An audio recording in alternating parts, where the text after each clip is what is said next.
There is a curse that entered this world long ago. It was not born of man's desire, but of man's fall. A curse that stretched its fingers across generations, corrupting what was made good, defiling what was sacred, turning paradise into pain and glory into grief.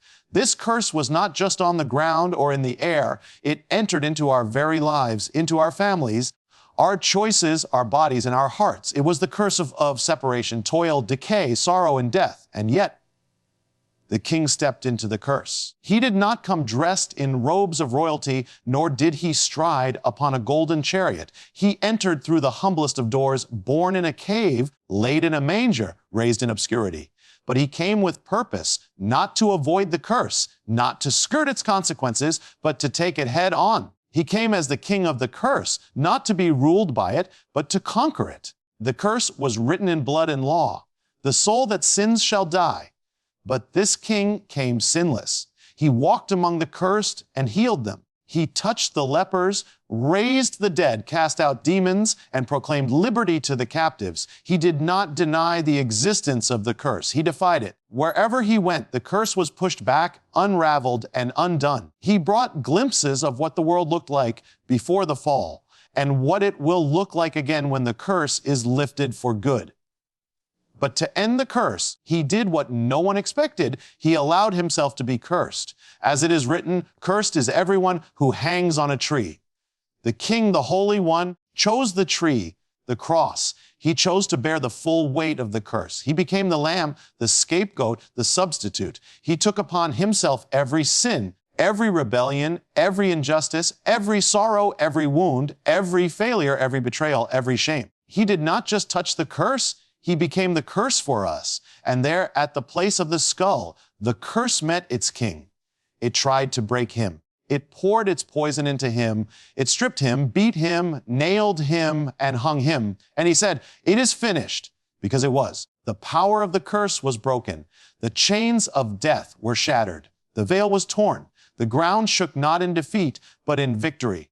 And from that moment on, anyone who calls upon his name is no longer under the curse, but under grace. You may be living under the shadow of that curse right now: addiction, fear, depression, sickness, guilt, brokenness. But the king of the curse is calling you. He did not go to the cross so you could stay bound. He did not rise from the grave so you could live in defeat. He came to redeem what was lost, to restore what was broken, to reverse the curse over your life. You are not meant to live under the weight of generational pain. You are not meant to carry the shame of your past. You are not meant to fear tomorrow or be enslaved by yesterday. The same power that raised the king from the tomb is available to raise you out of your pit. He wears the crown not of thorns now, but of glory, and he offers you his righteousness, his peace, his freedom. But it must be personal. The king became the curse for you, not for a crowd. For you, that you might live, that you might rise, that you might reign with him, no longer as a slave to sin, but as a son, a daughter of the Most High. You were not made to live under the curse. You were made to walk in blessing, to carry light, to speak life, to change the atmosphere around you. So today, declare war on the curse. Refuse to accept what the cross has already broken. Speak life over your future, your family, your finances, your calling. You are not cursed. You are chosen. You are not defeated. You are distant. You are not abandoned. You are adopted. The curse began in a garden. In the stillness of Eden, when the earth was untouched by sin, mankind walked in perfect union with God. There was no separation, no shame, no fear. The ground yielded its fruit without toil. The air was filled with peace, and the spirit of man was aligned with the Creator. But into that perfect world entered a whisper. The whisper of doubt, of rebellion, of self over submission. The man and the woman chose their will above God's, and with that choice, the curse entered the world. It was not just a punishment, it was the consequence of disconnection from the source of all life. From that moment, everything changed. The ground was cursed and would now yield thorns and thistles. Childbearing would come with pain. Death entered the world, not only physical death, but spiritual death, a separation from God that would ripple through generations. The curse is not just an ancient tale in a sacred book, it's a present reality. It touches every aspect of life. It's the reason hearts break, why families fall apart, why bodies grow sick and decay, or why anxiety, fear, depression, and shame cling to so many like invisible chains. It's why people strive and struggle and still feel empty. It's the spiritual darkness that hovers behind the news headlines, the violence in the streets, the hatred in hearts, and the emptiness in success.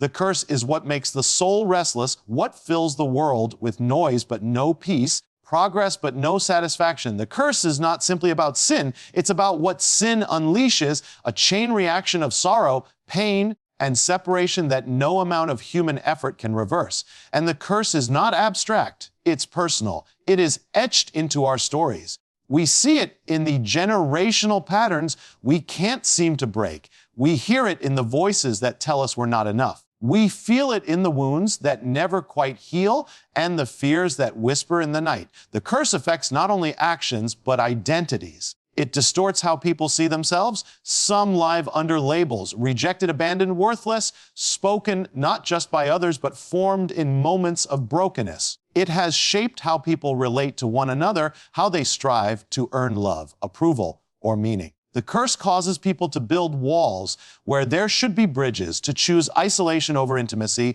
and self-protection over surrender. The curse is also deeply spiritual. It is not only the cause of human suffering, but the barrier to divine intimacy. Sin did not just mar the earth, it severed the lifeline between heaven and earth. The fall was not merely a slip, it was a fracture that tore creation from its creator.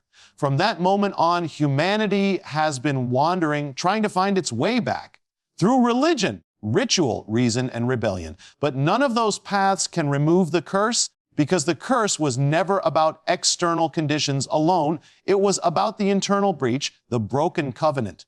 This is why human history is filled with wars, oppression, and decay. Every attempt to create a perfect world collapses under the weight of the curse within. Technology advances, yet loneliness increases. Knowledge expands, yet wisdom seems scarce. Wealth accumulates, yet hearts remain poor. The curse has infected every system, governments, families, even religious institutions, because it's not just about what we do, it's about who we are without God. The curse reminds us that something vital was lost and nothing we create can restore it. Even creation groans under the curse. The natural world suffers because of man's fall. Storms, droughts, disasters, they are echoes of Eden's broken harmony. All creation waits, Scripture says, for the revealing of the sons of God. For the moment the curse will be reversed. The earth itself longs for redemption, for the time when the King will return and restore what was lost. But the first step in understanding the power of the curse is recognizing its reach. It is not merely about punishment, it is about a world turned upside down, about hearts designed for God trying to survive without Him. It is the root behind every addiction, every act of hatred, every broken dream. It is the sickness behind the symptoms, the poison behind the fruit. And unless it is confronted, acknowledged, and addressed at the root, all efforts to fix life will be nothing more than painting over a cracked foundation. From the moment the curse entered the world, God began a redemptive plan to address it. The enemy sought to destroy humanity through deception, rebellion, and disobedience, but God was never caught off guard. Even before the foundation of the world, the Lamb was already slain. That means the plan of redemption was not a reaction, but a preordained purpose. When the curse came, the answer was already written in eternity. God would not leave His creation in ruin.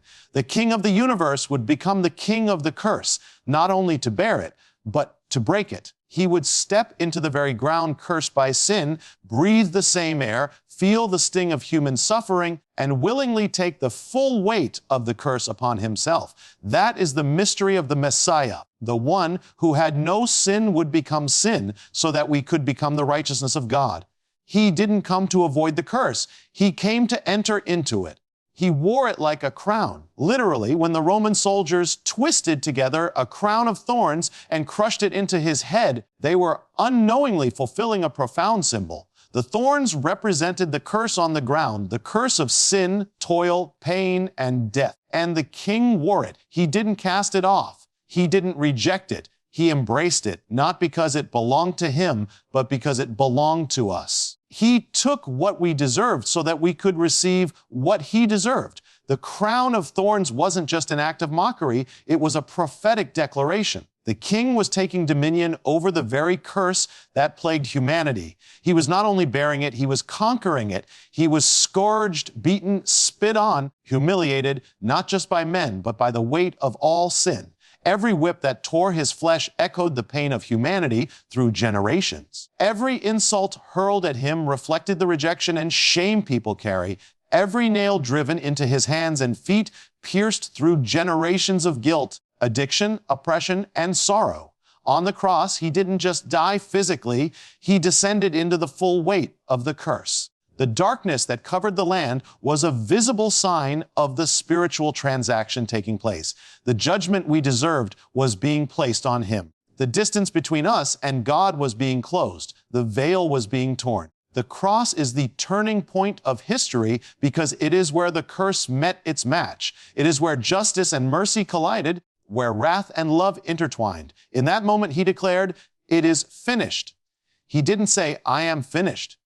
He said, "It is finished." What was finished? The curse, the separation, the debt, the bondage, the lie that we were abandoned, unloved, and alone. The lie that we had no hope, no future, no purpose. All of it died with him. And when he rose, he didn't just rise in glory. He rose with the authority to reverse the curse in every life that would believe in him. The resurrection wasn't just about defeating death. It was about inaugurating a new creation. From that moment on, everything changed. Those who were once bound by the curse could now walk in freedom. Those who carried generational pain could now walk in generational blessing. The one who once feared death could now laugh in the face of the grave. The one who was once lost could now be found. The cross became the gateway to a restored relationship with the Father, and the resurrection became the seal that proved the curse had lost its grip. But this transformation is not automatic. It must be received. Just as the curse entered through a choice, so too does redemption.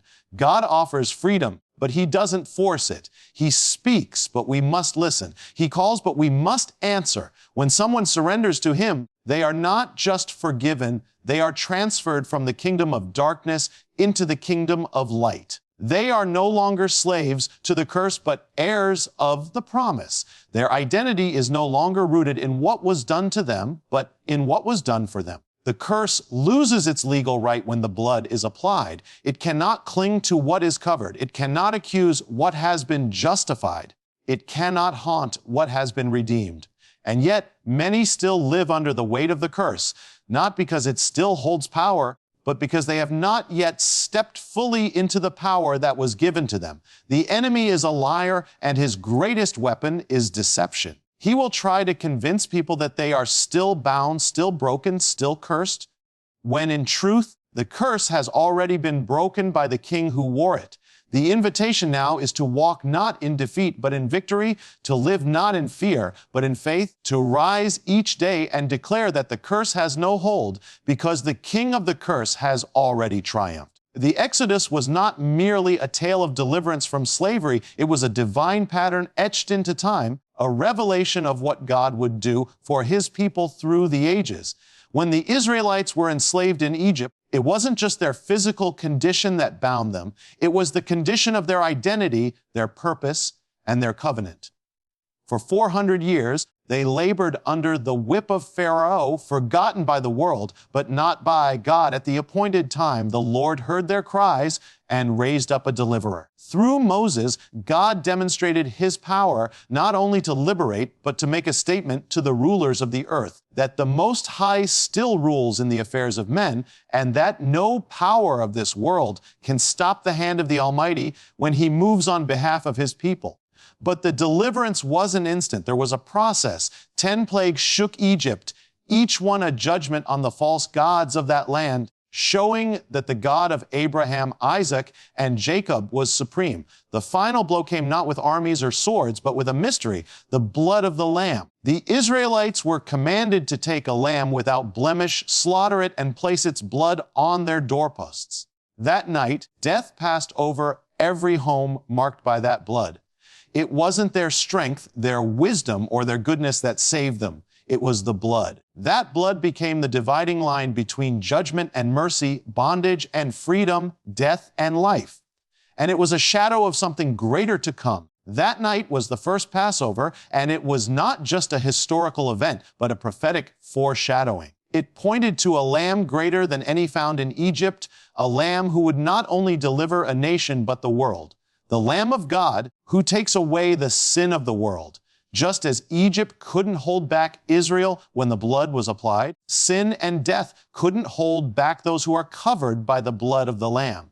In the mystery of the Exodus, we find the pattern of salvation. God did not simply free them, He transformed them from slaves into sons, from victims into victors, from wanderers into a people of covenant and destiny. But the story didn't end with the blood on the doorposts. That was only the beginning. Pharaoh still pursued them. The enemy doesn't give up easily. Even after you've been marked by the blood, the old master will try to chase you down, whispering lies of shame, guilt, and fear. The Israelites were caught between the sea and the army, and it seemed there was no way out. But that's when God shows His glory. He doesn't just bring you out, He brings you through. He makes a way where there is no way. The Red Sea parted, not with human effort, but by divine intervention. The sea that threatened to drown them became the path to their freedom. And when they walked through it, they walked not as slaves, but as a nation reborn. The same Red Sea that opened for them closed on their enemies. God didn't just set them free, He destroyed what tried to keep them bound.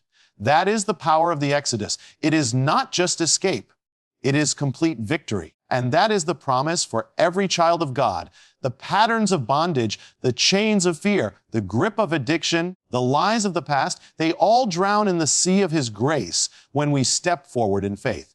But just like Israel, many are tempted to look back. They remember Egypt. They remember the food, the familiarity, even though it was slavery. That is the seduction of the past, but you cannot inherit the promised land if your heart is still in Egypt. God doesn't just call us out of bondage, He calls us into something greater. And every part of the Exodus journey is a mirror for the believer's walk. There is Egypt, the place of bondage. There is the blood, the place of salvation. There is the Red Sea, the place of separation. And there is the wilderness, the place of preparation. Then comes the promised land, the place of destiny. The journey is not easy, but it is divine. Every battle, every test, every trial is meant to shape us, to strengthen us, and to prepare us for the promise. But we must walk forward. The Israelites had to move. When the sea parted, they didn't sit and debate. They stepped in. Faith moves forward even when the enemy is behind and the waters are ahead. The Exodus teaches us that freedom is a journey. Salvation is immediate, but transformation is a process. God took them out of Egypt in a night, but it took years to take Egypt out of them. In the same way, we must renew our minds, walk in the Spirit, and trust in the one who leads us with fire by night and a cloud by day. He knows the way through the wilderness, and He has already prepared the victory on the other side. What begins with the blood ends with breakthrough.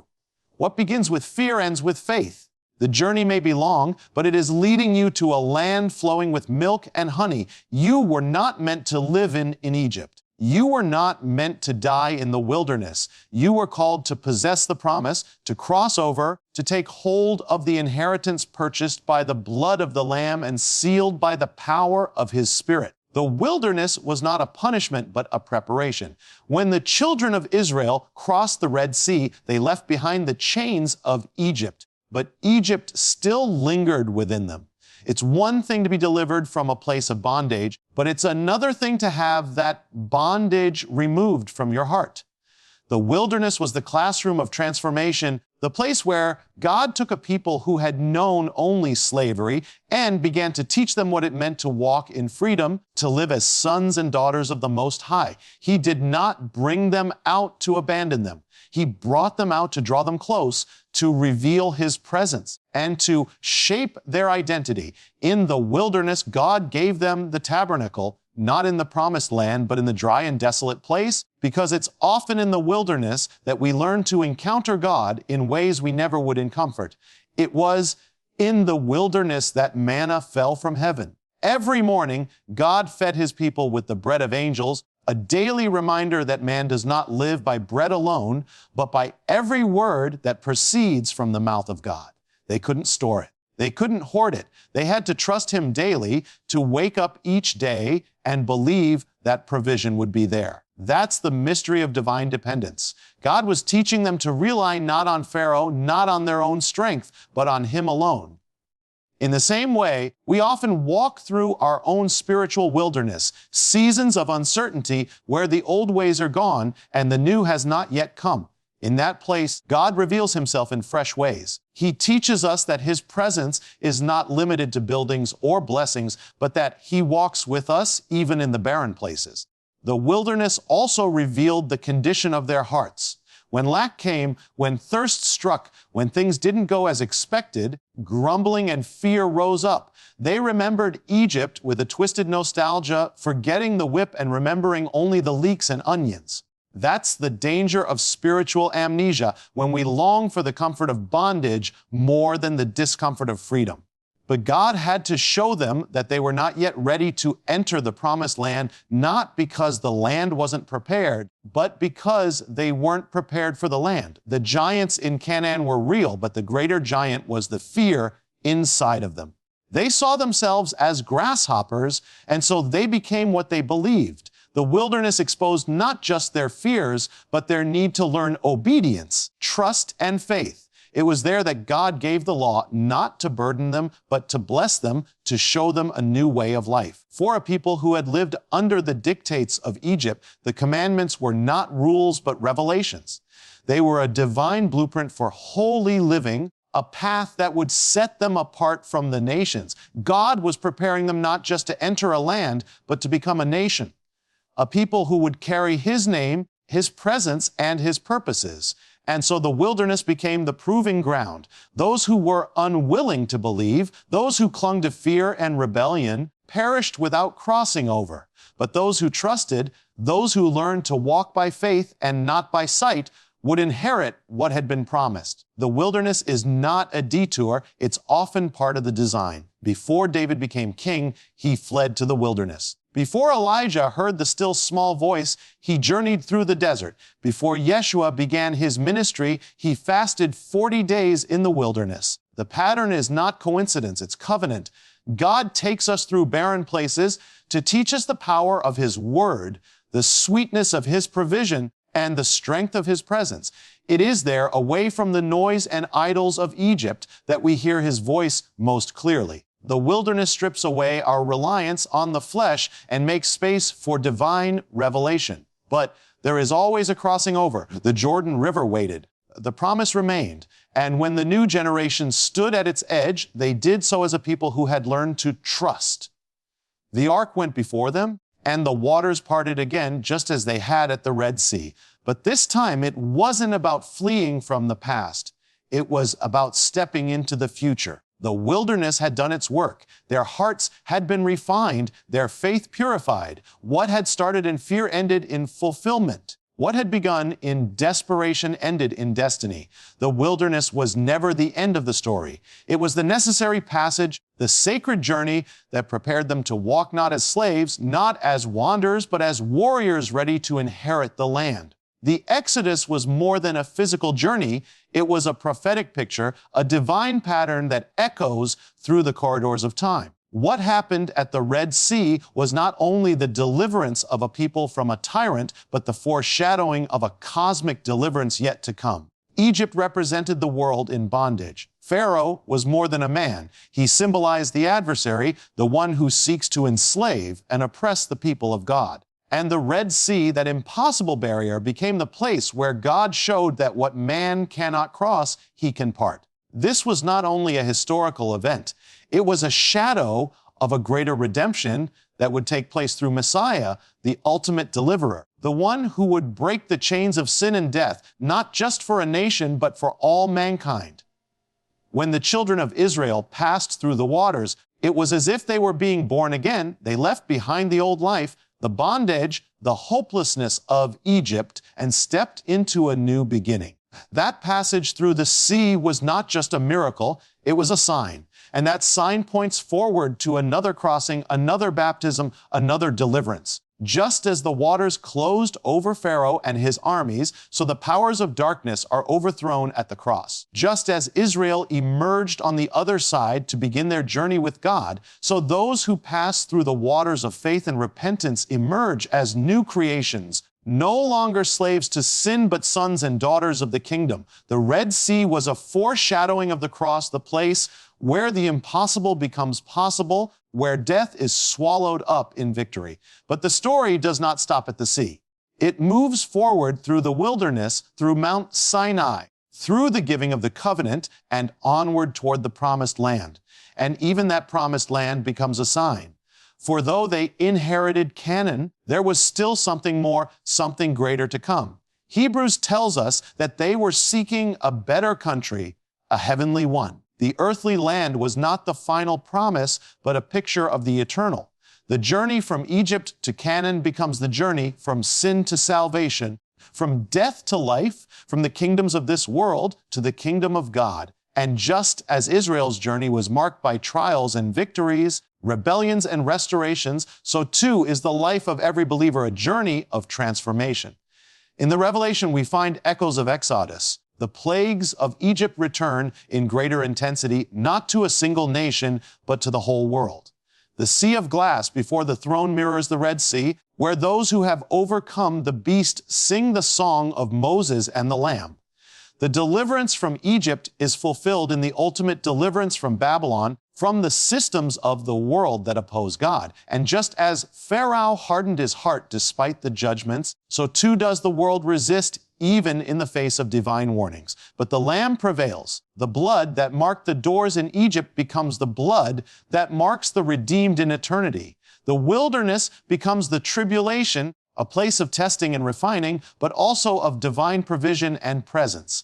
And in the end, the promised land becomes the new Jerusalem, a place not built with human hands, but descending from heaven like a bride adorned for her husband. There every tear is wiped away. There is no more death, no more mourning, no more curse.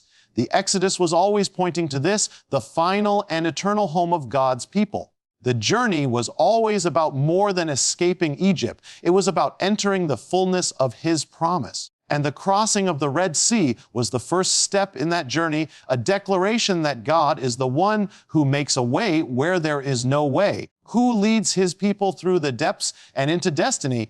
The key is to see your life in this pattern. You are not wandering without purpose. Your trials are not random. Your battles are not meaningless. Just as Israel was led by the cloud by day and the fire by night, so the Spirit of God leads you through every moment. And when you face your own Red Sea, those moments when the past chases you and the future seems blocked, you are being brought to the place of divine encounter. That sea will not drown you. It will part before you, because the God of the Exodus is still the same. The one who delivered then still delivers now. And your journey, like theirs, is taking you not backward, not to the chains of Egypt, but forward to the land of promise, the purpose of heaven, the fulfillment of all things. The mystery of the Passover war is not confined to the past, nor is it merely symbolic. It is prophetic and present. It reveals that the spiritual life is one of warfare, but not warfare fought with swords or weapons of the world. It is a battle in the spirit, a war for the soul, for purpose, for destiny. And at the heart of that war is the Lamb. The Lamb who was slain is also the one who leads the armies of heaven. This is the paradox of divine power, that victory comes not through the sword of man, but through the sacrifice of God. When the children of Israel were commanded to slay the lamb and put its blood on their doorposts, they were not preparing for battle in the way nations prepare for war. They were preparing for a spiritual deliverance through obedience, through surrender, through the blood of the covenant. The warfare of Passover was won not by the strength of Israel, but by the hand of God. He moved through Egypt with signs and wonders, with judgments that targeted the very gods of the Egyptians. Each plague was not random. It was a confrontation with the spiritual powers that held Egypt in darkness. The Nile was turned to blood because it had been deified. The sun was blotted out because Ra was worshipped. But the firstborn were struck because Pharaoh was considered divine. But in every judgment, God was revealing Himself as the true and living God. the one who reigns over all powers, all thrones, all dominions. The war of Passover was the unmasking of the false gods and the revelation of the true. And this same war continues. The idols may wear new names: pleasure, greed, self, fame, control. But the battle is the same. The enemy still seeks to enslave, to harden hearts, to keep people in bondage to systems, habits, and lies. But the Lamb still speaks, His blood still covers, and His Spirit still moves to set captives free. The cross becomes the greater Passover. The resurrection becomes the ultimate exodus. And the believer is called not to remain in Egypt, not to cling to the world's security, but to rise, to move, to follow the pillar of fire into the unknown, into the will of God. In Revelation, the war reaches its climax. The Lamb is no longer silent. He opens the scroll. He breaks the seals. He rides forth as a conqueror. But even then, it is not through the weapons of men. It is through the testimony of the saints, through the blood of the Lamb, and through lives not loved unto death. The war is won not through domination, but through faithful witness. And just as Pharaoh pursued Israel into the sea and was defeated, so the dragon, the beast, and the false prophet pursue the people of God and are cast down. Babylon falls. The deceiver is bound. The Lamb reigns. But the call is clear. Those who would share in His victory must share in His faithfulness. They must come out of Egypt. They must leave behind compromise. They must overcome. This is not merely about ancient prophecy or apocalyptic symbols. It's about your life. It's about the battles you face in your own heart, your own mind, your own circumstances. The Passover war is your war. Before temptation to turn back to Egypt is a battle. Every moment of fear, of doubt, of wariness is a front in the war. But you are not left alone. The same God who fought for Israel fights for you. The same power that raised Messiah from the grave lives in you. You are called to fight, but not with flesh and blood, with faith, with the Word, with the blood of the Lamb and the word of your testimony. And so you must live as a warrior of the Lamb. You must dress yourself not in armor made of steel, but in the armor of light, the righteousness of God. You must take up the sword of the Spirit, which is the Word. You must move forward when the waters seem impassable.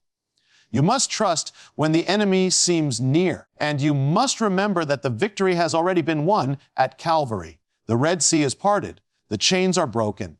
The enemy has been judged. You only need to walk forward in obedience to live out the triumph that has already been sealed by the blood.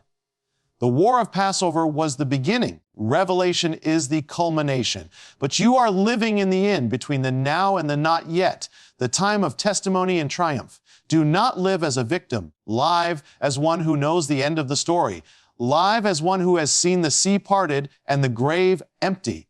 Live as one who follows the Lamb wherever He goes, knowing that He leads not to destruction, but to everlasting life, to the fulfillment of every promise, and to the throne of God, where every war finds its end in perfect peace.